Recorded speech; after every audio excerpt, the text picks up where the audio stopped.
तो यहाँ क्या देखा था हमने, जो बेस का जनरल फॉर्म हो गया, यहाँ क्या हो गया, एसिड का जनरल फॉर्म हो गया। तो अभी हम क्या बता रहे थे कि जो बेस का मेटल आयन है या अमोनियम आयन है, ये क्या करेगा, एसिड के हाइड्रोजन आयन को रिप्लेस करेगा। तो जो हमारा सॉल्ट का जनरल फॉर्म होगा, जब ये इसको रिप्लेस कर देगा, मतलब हाइड्रोजन चला जाएगा, एम इसकी जगह आ जाएगा, तो एम ए, ये हमारा सॉल्ट का जनरल फॉर्म हो गया। और एक एच और एक हो यहाँ पे था, एक एच इसके साथ आ जाएगा, तो H2O जो वाटर था वो हमें मिल जाएगा। तो इस तरह से हमने देखा कि हमारा जो सॉल्ट होता है वो ऐसे फॉर्म होता है। अब देखते हैं कौन कौन से सॉल्ट होते हैं और उनके पेरेंट सॉल्ट कौन कौन से होते हैं, मतलब पेरेंट एसिड और बेस कौन कौन से होते हैं। क्योंकि यहाँ पे हमने समझ लिया कि एसिड और बेस से किस तरह, मतलब उनके कौन से आयन यूज होते हैं एसिड और बेस बनाने में।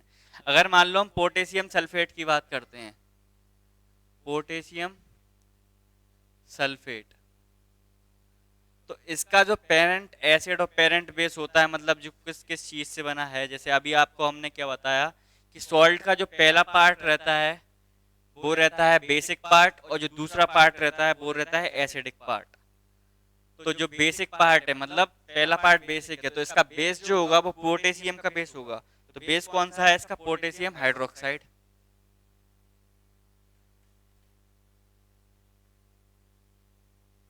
और जो एसिड है इसका सल्फेट पार्ट है, तो सल्फेट पार्ट है, मतलब इसका जो एसिड है वो क्या है, sulphuric acid.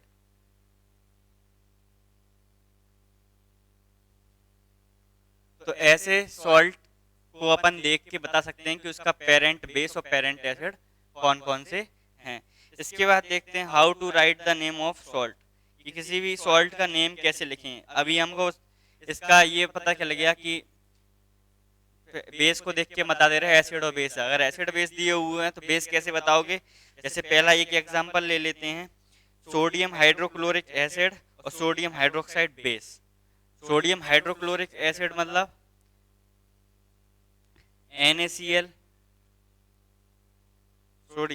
Sorry hydrochloric acid और सोडियम हाइड्रोक्साइड बेस। तो हाइड्रोक्लोरिक एसिड मतलब HCl, ये हमारा एसिड हो गया, और सोडियम हाइड्रोक्साइड बेस मतलब NaOH, ये हमारा बेस हो गया। अभी क्या बताया कि बेस का जो शुरू का पार्ट होता है और एसिड का लास्ट का पार्ट होता है, वो मिलके क्या बनाते हैं, सॉल्ट बनाते हैं। तो इसका शुरू का बात Na और इसका Cl, तो NaCl जो हमारा बेस बन गया और H2O वाटर बन गया। तो इसको नाम कैसे देंगे, मतलब बेस का जो शुरू का पार्ट है उसका नाम दे दो और एसिड का लास्ट का पार्ट उसका नाम दे दो, मतलब सोडियम क्लोराइड। तो इस सॉल्ट का नाम क्या हो गया हमारा, सोडियम क्लोराइड। ऐसे ही बहुत सारे एग्जांपल्स होते हैं, आप देख लेना, आपकी बुक में टेबल बनी है।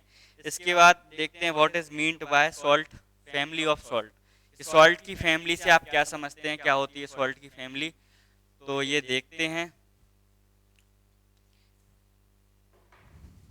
The salts having the same cation or the same anion or radical are said to belong the same family। कि ऐसे सॉल्ट या तो जिन सबके कैटायन सेम हो, या फिर ऐसे सॉल्ट जिन सबके एनायन सेम हो, तो उनको एक ही फैमिली में रखा जाता है, उन्हें बोलता है सॉल्ट फैमिली। जैसे सोडियम की फैमिली में कौन कौन से आते हैं, सोडियम क्लोराइड आ जाता है, सोडियम सल्फेट आ जाता है, ये सब क्या हो जाते हैं, सोडियम की फैमिली में आ जाते हैं। और सल्फेट की फैमिली में बहुत सारे होते हैं, copper sulphate, sodium sulphate, aluminium sulphate, ये सब सल्फेट की फैमिली के सॉल्ट हैं। तो ऐसे ही अलग अलग फैमिली के सॉल्ट हैं। क्लोराइड की फैमिली के सॉल्ट हैं, sodium chloride, ammonium chloride, potassium chloride, magnesium chloride. तो ये सब एक फैमिली बनाते हैं। हाउ आर सॉल्ट्स क्लासिफाइड, अब सॉल्ट्स को इनने कैसे क्लासिफाइड किया, तो सॉल्ट्स को इनने बेसिकली तीन पार्ट्स में क्लासिफाइड किया, एक नॉर्मल सॉल्ट, और दूसरा हमारा एसिड सॉल्ट, और तीसरा हमारा बेसिक सॉल्ट। पहला है नॉर्मल सॉल्ट, एक नॉर्मल सॉल्ट हो गया, एक एसिड सॉल्ट हो गया, और जो तीसरा है वो हो गया हमारा बेसिक सॉल्ट। सॉल्ट्स को हमने तीन भागों में क्लासिफाइड कर दिया। तो जो नॉर्मल सॉल्ट होता है वो क्या होता है, when all the replaceable hydrogen atoms in an acid molecule are fully replaced by metal ion. कि जो हमारा मेटल आयन, बेस का मेटल आयन एसिड के हाइड्रोजन को रिप्लेस कर रहा था, तो वो सारे हाइड्रोजन को रिप्लेस कर दे, तो वो नॉर्मल सॉल्ट हो गया, मतलब all the hydrogens are replaced, कि जितने भी हाइड्रोजन थे वो सारे रिप्लेस कर दिए, उसमें हमारे सॉल्ट में एक भी हाइड्रोजन नहीं बचा। तो इसको तो बोल दिया उसने नॉर्मल सॉल्ट।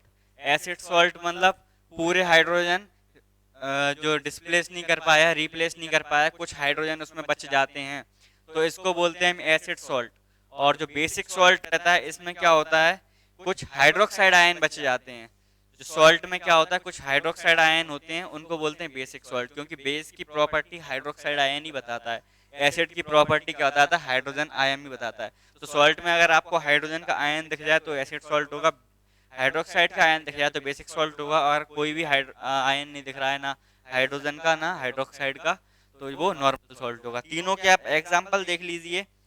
जो NaOH का जो हमने अभी बताया था, NaOH और HCl का जो एग्जाम्पल था, उससे NaCl और वाटर बनना था। तो इसमें क्या होता है, जो सॉल्ट बनता है इसमें ये पूरा एक हाइड्रोजन है, तो ये पूरा रिप्लेस हो जाता है हमारे Na के थ्रू। तो इसमें जो सॉल्ट है उसमें एक भी H नहीं रह जाएगा, मतलब नॉर्मल सॉल्ट। अगर एसिड सॉल्ट की बात करें तो एसिड सॉल्ट का एक एग्जांपल देखते हैं। जैसे सल्फ्यूरिक एसिड के साथ NaOH की रिएक्शन करा रहे हैं, इसी NaOH की रिएक्शन किसके साथ करा रहे हैं, सल्फ्यूरिक एसिड H2SO4 के साथ करा रहे हैं। तो हमारा एक H जो है वो आ जाता है, तो NaHSO4 ये हमारा सॉल्ट बन जाएगा और वाटर का फॉर्मेशन हो जाएगा। तो इस सॉल्ट में क्या होगा, पूरे H रिप्लेस नहीं हो पाए, यहाँ पे एक H बच गया। जब एक H बच गया तो इसको बोल दिया ऐसे उन्हें एसिड सॉल्ट। अब बेसिक सॉल्ट का एक एग्जांपल लेते हैं, जैसे कि CaOH का होल ट्वाइस कैल्शियम हाइड्रोक्साइड एक बेस होता है, CaOH का होल ट्वाइस ये एक बेस है। इसकी HCl एसिड के साथ जब हम रिएक्शन करा रहे हैं तो हमें क्या मिल रहा है, CaOHCl, CaOHCl और वाटर। तो यहाँ पे क्या है, इस बेस में हाइड्रोक्साइड आयन है, हाइड्रोक्साइड आयन बेसिक प्रॉपर्टी बताता है, तो ये बेसिक सॉल्ट है। तो तीनों तरह के हमने सॉल्ट पढ़ लिए। अब क्या देखेंगे, solubility of salts in water, कि जो सॉल्ट की जो सॉल्युबिलिटी रहती है वाटर में वो क्या रहती है। Salts of sodium potassium are soluble in water, कि जो सोडियम और पोटेशियम के सॉल्ट रहते हैं वो वाटर में कैसे रहते हैं, सॉल्युबल रहते हैं। Salts of silver mercury lead etcetera are insoluble in water, कि जो सिल्वर मरकरी और लेड के सॉल्ट्स रहते हैं वो इनसॉल्युबल रहते हैं, मतलब वाटर में नहीं घुलते। तीसरा जो है, some salts of calcium magnesium and barium highly soluble where some salts almost insoluble in water, कि कुछ सॉल्ट्स होते हैं कैल्शियम मैग्नीशियम वगैरह के जो बहुत ज़्यादा हाईली सॉल्युबल रहते हैं, लेकिन कुछ सॉल्ट्स ऐसे रहते हैं जो बिल्कुल भी सॉल्युबल नहीं रहते हैं।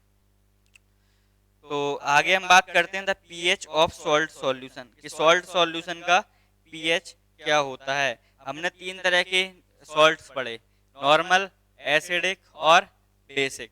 हमने तीनों सॉल्ट्स पढ़े, तीनों में अगर नॉर्मल सॉल्ट होगा तो उसका पीएच कितना होगा, 7 होगा। अगर एसिडिक सॉल्ट होगा तो उसका पीएच कितना होगा, 7 से कम होगा। अगर बेसिक सॉल्ट होगा तो उसका पीएच कितना होगा, 7 से ज़्यादा होगा, क्योंकि एसिड 7 से कम होती है एसिड की प्रॉपर्टी पीएच टेबल में, और बेसिक की प्रॉपर्टी जो होती हैं वो 7 के ऊपर होती हैं। तो ये पीएच हो गया। इसके बाद देखते हैं सम कॉमनली यूज्ड सॉल्ट्स, कुछ सॉल्ट्स होते हैं उनके कौन कौन से यूज हैं, क्या क्या हैं, ये लास्ट और देख लो आप।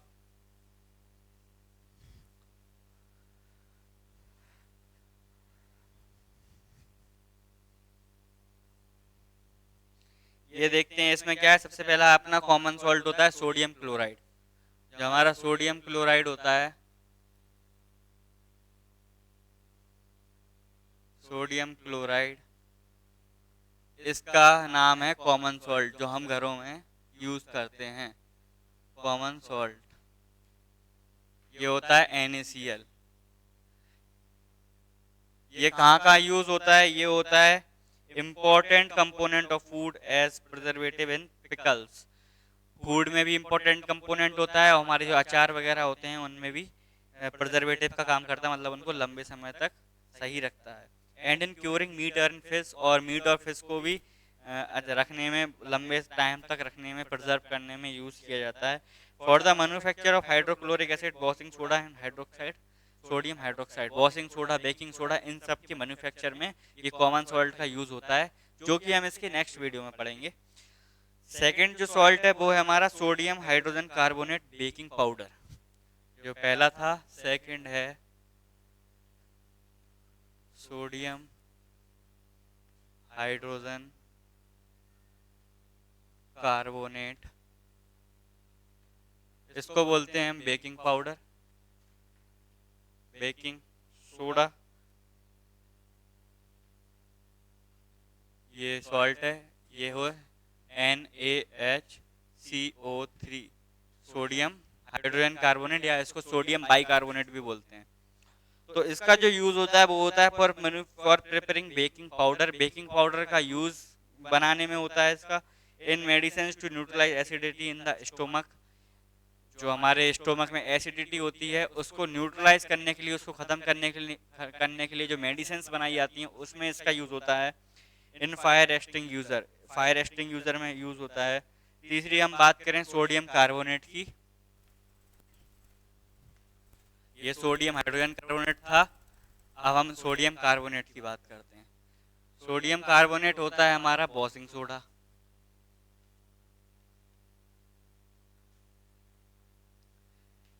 Na2CO3, ये होता है हमारा, क्या होता है, ये वॉशिंग सोडा होता है। तो अब हम देखेंगे कि इसका यूज कहाँ का होता है। इन ग्लास इंडस्ट्री, कांच की इंडस्ट्री में होता है। For making sodium silicate for preparing washing powder, sodium silicate बनाने में इसका यूज होता है। सोडियम सिलिकेट से बनता है वॉशिंग पाउडर्स अपने। इन टेक्सटाइल इंडस्ट्री, कपड़ों की इंडस्ट्री में होता है सॉफ्टनिंग ऑफ वाटर, और वाटर को सॉफ्ट करने के लिए होता है, जो हार्ड वाटर रहते हैं उनको सॉफ्ट करने के लिए। इतना खत्म होता है आज। इसके बाद हम ये जो हमने तीनों चीज पढ़ी थी, common salt, sodium baking powder और ये वॉशिंग सोडा वगैरह, आगे ब्लीचिंग पाउडर भी पढ़ेंगे। तो इन सब के बारे में हम पढ़ेंगे कि हमारा जो कॉमन सॉल्ट होता है अगली वीडियो में, उनसे क्या होता है, उनसे कैसे कैसे बेकिंग पाउडर का फॉर्मेशन होता है, कैसे वॉशिंग पाउडर का फॉर्मेशन होता है, कैसे हमारे प्लास्टर ऑफ पेरिस बनते हैं, ये सब हम नेक्स्ट वीडियो में पढ़ेंगे। आज के लिए इतना ही। आप नोट्स बनाएंगे और जो डाउट्स होंगे आपके लाइव सेशन में क्लियर कर दिए जाएंगे। Thank you, have a nice day.